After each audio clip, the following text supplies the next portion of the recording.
Olá, seja bem-vindo ao Gente que Faz. Que bom ter você aqui conosco. Que maravilha você nos acompanhando aqui pelo canal do YouTube e também nas nossas plataformas digitais da CDL. Continue aqui conosco porque hoje o nosso entrevistado é especial e o tema também é muito interessante. Vai ser um bate-papo assim incrível, onde nós vamos fazer descobertas e, é claro, aprender muito com ele, que é psicólogo, doutor e mestre em cognição e neurociência do comportamento, especialista em psicologia clínica e avaliação psicológica, possui ampla experiência em saúde mental e em neuropsicologia com atuação em clínica psicológica. Estou falando do Dr. Ricardo Vasques, que tem aqui um currículo enorme, que infelizmente não vai dar para enumerar tudo sobre ele, porque realmente é um currículo muito extenso, com muitas atividades, e o nosso tema de hoje é sobre saúde mental, principalmente no ambiente corporativo. E é sobre isso também que ele vai fazer esse bate-papo, porque está aqui na CDL, no nosso estúdio, e daqui a pouquinho vai subir para fazer uma palestra incrível com os colaboradores aqui da CDL. Seja bem-vindo, muito obrigado pela sua presença aqui conosco.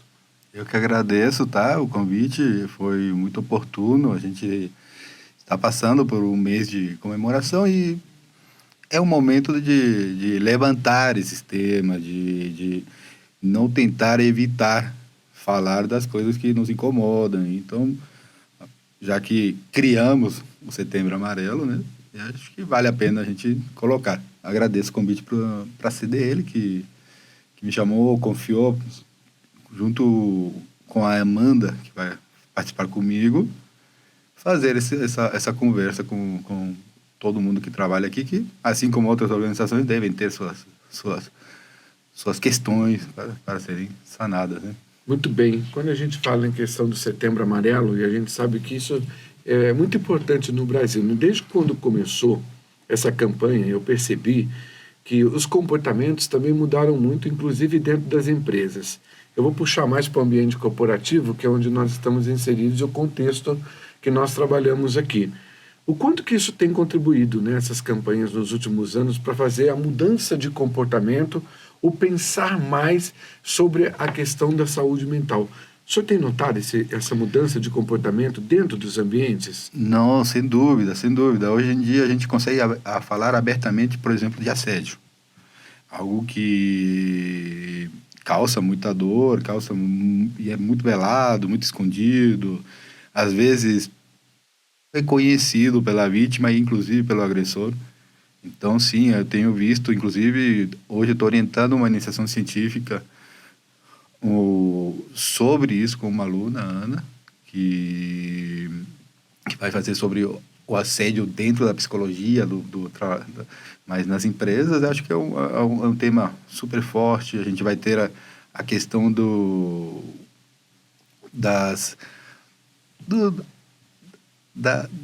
acompanhamento dentro da organização também, a entrada do psicólogo.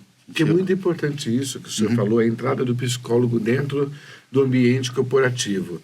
Eu tenho notado também que muitos executivos têm contratado aí psicólogos para que possa realmente fazer uma análise de como que estão os ambientes. E a psicologia faz um trabalho fundamental dentro dos ambientes corporativos. Ainda falta muito, claro, tem ainda ambientes corporativos que ainda não conseguiram fazer esse tipo de trabalho. Fica só no campo dos recursos humanos, do especialista do RH, mas não tem o psicólogo. Quando a gente tem o psicólogo atuando junto com os recursos humanos nas empresas, faz total diferença? Não tenha dúvida. Como você falou, o departamento de recursos humanos ou de gestão de pessoas, ele muitas vezes tem esse papel mais de departamento pessoal, que vai cuidar das questões mais burocráticas e pouco do cuidado na saúde mental dos colaboradores, por assim dizer. Então, a entrada do psicólogo, ela é fundamental para que a gente tenha essa visão humanizada, consiga perceber e abrir espaços de fala, uma fala mais horizontalizada também. Então, o especialista organizacional, o psicólogo que trabalha dentro das empresas, ele tem aparecido bastante. É um fator que diminui o absenteísmo da empresa, diminui a quantidade de atestados, a satisfação com o trabalho.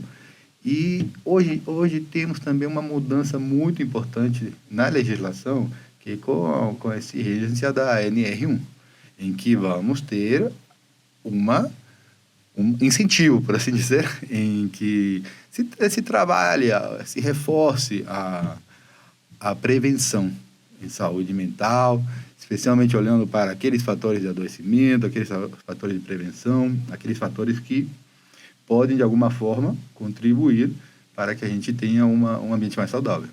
Professor, é importante isso que você destacou, porque tem alguns ambientes muito hostis ainda, né? Quando se trata do corporativo ainda, né?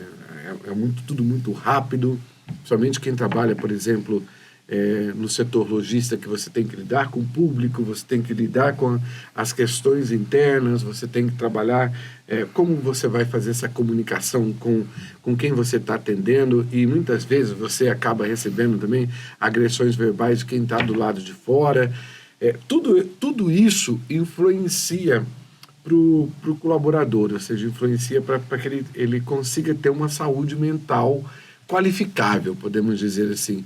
Nos dias de hoje, como é possível a gente conseguir o equilíbrio entre a questão de você estar em ambientes públicos, em que você está fazendo atendimento, principalmente a questão do varejo, e você também tem que lidar com as questões internas das empresas? Olha, quando você fala em questões internas, eu já penso logo em pressão, em metas, exatamente isso. em tudo aquilo que gera tensão entre as diferentes escalas, né, dos nossos servidores dentro de uma organização.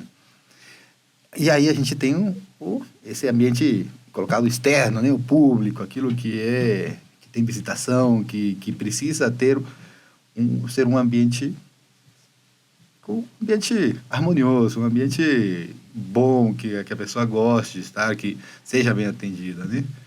Então, é um local onde o colaborador que está na linha de frente sofre muito desgaste, porque tem que manter o sorriso, tem que manter aquele disfarce, aquela máscara, de manter aquilo para conseguir chegar. Ele sabe que isso faz parte da meta, e ao mesmo tempo a gente tem que ver que esse sujeito que interage com ele precisa ter essa sensibilidade na hora de tratar sobre como cobrar, como incentivar, ver o que há de higiênico e de incentivo nesses postos, mas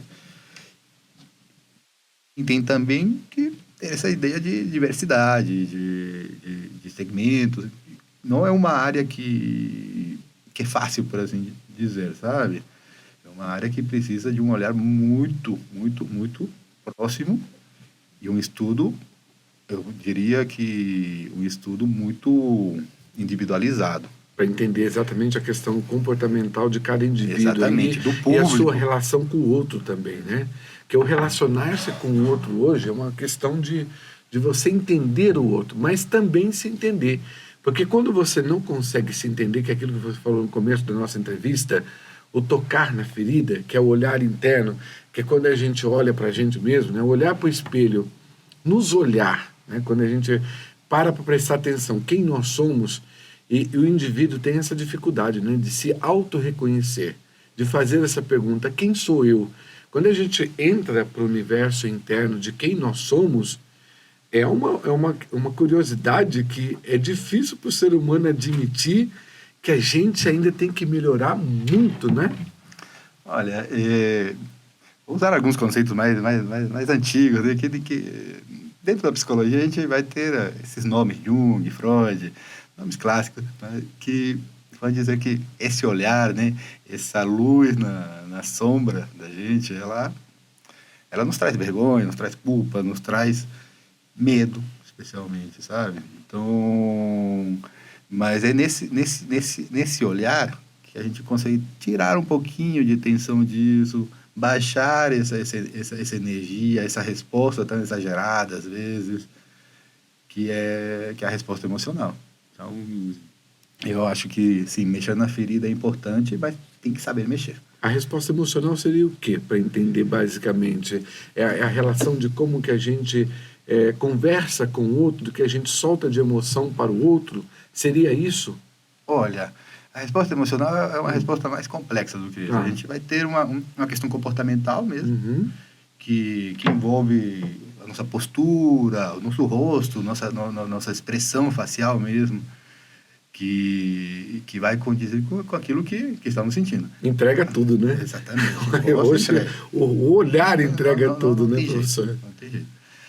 Outra resposta é a resposta mesmo hormonal. A gente vai ter uma descarga aí de substâncias, principalmente cortisol e outras coisas que vão, ao longo tempo, contribuir com que a gente desenvolva diversas manifestações, inclusive o estado depressivo, ansioso. E vamos ter também uma resposta bem do nosso sistema autônomo, no sentido de da gente ter essa angústia, sabe? Então, no corpo mesmo, sentir ela. A ansiedade é um dos problemas do século, né? A gente tem trabalhado, falado muito sobre isso, porque nos ambientes corporativos, né, essa forma de pressão, como o senhor estava dizendo agora há pouco, né, que acontece de ter que bater metas, você ter que atingir os objetivos que estão propostos, aí tem os objetivos profissionais, os objetivos pessoais, quer dizer, você tem que trabalhar com um emaranhado de emoções e de conquistas, e de projetos, e de entregas, e no meio de tudo isso existe um humano, existe um ser. E aí a pergunta, novamente, nós estamos conseguindo nos olhar, nós estamos conseguindo ir para o interior, como é que a gente pode ter essa ajuda dos profissionais e ter acesso a esses profissionais para que a gente possa primeiro nos entender para depois entender o outro? Olha, ajuda dos profissionais. Eu acho que vou juntar essa tua fala agora com a anterior. Dessa dificuldade da gente acender essa luz no escuro, sabe? Atendimento, ajuda, a gente vai ter, sabe? A gente, desde a pandemia, a psicologia tem crescido muito. Eu estou falando só da psicologia, psiquiatria também, que aquilo que se chamava antes de muito preconceito, com se tratar, com se olhar, está muito relacionado à dificuldade de se olhar, sabe? A dificuldade de você ver essa parte escura da gente, sabe? A gente trabalhar com isso, com aquilo que nos machuca. É necessário entender Então, isso, né? há uma resistência que, engraçado, eu não estou afronjando, mas estou trazendo esses conceitos bem mais de 100 anos atrás, né? Sim. Da gente ter uma resistência muito forte. Porque Freud tocava muito sobre isso, né? O ato da gente se reconhecer, o tocar na ferida mesmo. Ele tinha essa objetividade de fazer a gente entender quem nós somos. E o ato de nos reconhecer, muitas vezes, acaba, quando você fala para olhar para a nossa escuridão, é muito ruim, mas ao mesmo tempo também nos favorece em a gente nos encontrar numa melhor opção do ser humano, né? Quando a gente faz isso com cuidado. Aí parece xamanismo, né? Você Sim. tem que entrar nessa viagem, mas tem que ser guiado. Mas no sentido de que você precisa entrar nesse mundo, mas com o intuito de sarar, de entender, de valorar, de ver o que isso está te provocando. Porque há também como só entrar aí só para sofrimento e ficar mais ansioso, por assim dizer, trazendo essa palavra que a gente usou. De tentar se reconhecer, de tentar se olhar. E os ambientes corporativos, como a gente estava dizendo agora há pouco, eles estão investindo mais nessa questão do ouvir mais os colaboradores entenderem também qual é a filosofia da empresa, o que a empresa quer, o que eu espero do meu colaborador, o que o colaborador também espera do ambiente corporativo onde ele está inserido. Será que hoje nós estamos conseguindo fazer esse trabalho, que pelo menos nas empresas onde eu vou fazer palestra de comunicação, eu tenho observado bastante nas empresas sérias em colocar os psicólogos dentro dessa questão para poder trabalhar a saúde mental. Está ocorrendo, então, essa mudança de comportamento corporativo? Olha, as empresas, elas tem um investimento tecnológico e a gente acaba adquirindo aquilo que é novas ferramentas. Novas ferramentas de produção que elas chegam com essa ideia de que vão facilitar no nosso trabalho e realmente facilita, mas aumentando a produção, aumentando também a competitividade dos funcionários. Então vamos pensar agora algo que é impossível não falar, inteligência artificial. Ela está em todo lugar, tem chegado, tem revolucionado muito do que é o trabalho dentro das empresas, as respostas dos atendentes, pensando nessa área, né? Tudo aquilo que é uma escrita, que é um planejamento, projetos. Então, a gente tem uma nova ferramenta. É uma ferramenta que vai nos trazer paz? Não, pelo contrário, é uma ferramenta que vai nos trazer produção. Então, muita produção me perturba também, viu? No meu caso, como jornalista, o IA, ultimamente, assim, eu estou fazendo curso, mas tem hora que eu tenho vontade de arrebentar a inteligência artificial, porque é o que a gente fala, e eu sempre comento com o pessoal, a gente não pode perder uma coisa essencial do ser humano para a inteligência artificial, que é a criatividade. Sem dúvida. Porque senão viramos todos robôs. Mas então, esse ganho de produtividade, ele vem também com uma carga maior de preocupação, de produção, de se adequar a essa nova tecnologia, que começa primeiro com aquela ressalva, será que eu vou usar isso aqui? Será que não vou usar? Como usar, né? Exatamente. Também. Então, acaba que se você investe apenas nessa questão de novas tecnologias, sem investir na qualidade com que esses funcionários vão se adequar, vão entrar nesse novo mundo tecnológico, você acaba forçando um momento de estresse muito forte. Tem que ter, então, como o senhor diz aí, a gente está conversando sobre isso, tem que ter um momento certo, tem que ter o tempo certo para que isso seja inserido dentro das empresas também, de uma maneira que não fique pressionado os colaboradores, de maneira que eles têm que, de um dia para o outro, ter que se adaptar às novas tecnologias. Não é assim que funciona. E que essa adaptação seja acompanhada de um acompanhamento. A gente trouxe aqui a figura do psicólogo. Uhum. A gente pode ter o psicólogo, a gente pode ter outros profissionais também, alguns programas de redução de estresse, tudo isso dentro desse investimento. A gente vai investir em mudanças de comportamento dentro da empresa, vamos investir em novas tecnologias, vamos investir em que esses funcionários tenham que se adaptar aos tempos novos, porque senão eles perdem o quê?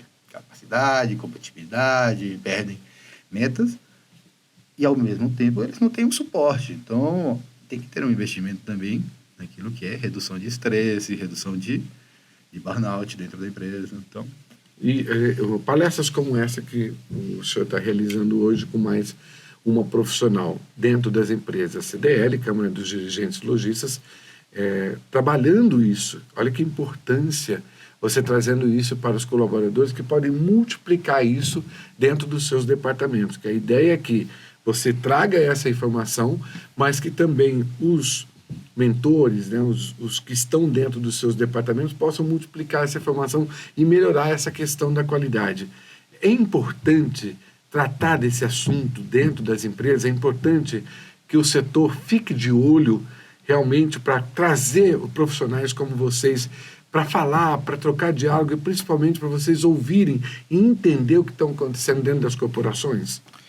Olha, não só é importante como necessário e até hoje em dia dentro da nossa legislação. Isso é algo que já tem sido observado, discutido dentro do Congresso, dentro das câmaras, como fator fundamental para a gente preservar o trabalhador. Seja aqui nos lojistas ou em outras áreas, o cuidado do colaborador ele é fundamental. A gente precisa ter esse investimento, temos essa obrigação moral, essa obrigação legal hoje em dia, né, de ter que ter algum tipo de intervenção. A intervenção da palestra é uma intervenção eficaz? Com certeza, você trouxe aqui, isso aqui pode ser repartido, o momento que eles conseguem falar, depois talvez um pequeno grupo trocar uma ideia, mas existem outros outros mecanismos, existem a ideia de uma investigação mesmo dentro da empresa, a gente vê como é que está o clima dessa empresa, porque as empresas elas adoecem e... Adoece os seus colaboradores também. Exatamente. É um fator de consequência, não tem como evitar, né? Teria se a gente tem investimento em prevenção. Que seriam os profissionais, os psicólogos dentro das empresas fazendo esse trabalho pelo menos uma vez por semana ali, que é o ato de ouvir, né? Que é a pergunta que eu já ia fazer para o senhor. Nós estamos ouvindo mais? Será que nós estamos conseguindo ouvir mais o outro? Ou diante de tanta informação simultânea, tanta rapidez que a tecnologia da informação tem hoje, a gente desaprendeu a ouvir? Olha, a palavra é escutar, sabe? Escutar as pessoas. E é algo que tem se discutido. Hoje em dia, a gente vê esse monitoramento 360, vê monitoramento do funcionário via logaritmo, quanto tempo ele ficou aqui, quanto tempo ele ficou com o computador ligado, quantas vendas, via planilhas. E essa escuta, esse ouvir não é mais adequado para cuidar do nosso funcionário de uma forma mais humanizada. Essa é uma escuta muito corporativa, uma escuta que é necessária, mas que não contribui para esse ponto. Qual seria a escuta ideal, então, professor? A escuta ideal é a escuta, muitas vezes, em grupo, uma escuta individualizada, uma identificação mais precoce daquele funcionário que está precisando de um cuidado mais próximo, porque a outra é praticamente um olhar panóptico, né, do Foucault, assim, aquele olhar que você está sendo vigiado, e não é essa escuta, não é esse dado que a gente vai usar para o bem-estar do sujeito. A gente precisa de outro dado, que é um dado mais sigiloso, mais pessoal, que é muito difícil, às vezes, de conseguir sem que isso pareça uma invasão ou um assédio por parte do superior. Então, é aí que entra aquilo que a gente estava falando sobre um investimento maior no que é o campo de gestão de pessoas, gestão mais humanizada. Que é o que nos últimos anos as empresas têm pensado muito, né? Gestão de pessoas. E, aliás, é uma profissão que tem crescido bastante, porque gerenciar pessoas não é fácil, porque primeiro você tem que se autogerenciar para gerenciar o outro. Você primeiro precisa se entender para poder entender o outro. Você tem que estar com um equilíbrio para poder conseguir, por exemplo, como líder, exercer essa função dentro de uma corporação. O senhor acredita que nos últimos anos tem crescido bastante essa forma de gestão de pessoas dentro das empresas? Temos melhorado isso ou ainda falta bastante? Olha, eu acho que tem vários experimentos, por assim dizer. Várias empresas famosas que tiveram seus recursos humanos valorizados, mas a gente tem que entender que, assim como nossa vida, a gente tem altos e baixos. Então, esses mesmos modelos, eles acabam perdendo força. Então, sim, há uma maior preocupação, isso não é algo recente, vem desde a década de 80, quando se colocam esses nomes, gestão de pessoas e desse cuidado próximo da satisfação do indivíduo que trabalha com a gente, mas que são planos complexos, às vezes vistos como caros, que precisam de um investimento constante. Senão, como está comparando com a vida da gente, a gente vai ter aqueles altos e baixos, sabe? Aqueles momentos em que a empresa perde muito do seu clima, do seu capital humano, aqueles momentos em que tende a crescer, tende a ter